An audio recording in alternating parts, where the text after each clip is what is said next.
شروع اللہ کا نام لے کر جو بڑا مہربان نہایت رحم والا ہے۔ جو چیز آسمانوں میں ہے اور جو چیز زمین میں ہے سب اللہ کی تسبیح کرتی ہے۔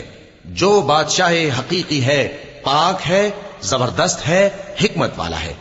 وہی تو ہے جس نے ان پڑھوں میں انہی میں سے ایک پیغمبر بھیجے جو ان کے سامنے اس کی آیتیں پڑھتے اور ان کو پاک کرتے اور انہیں کتاب و حکمت کی تعلیم دیتے ہیں۔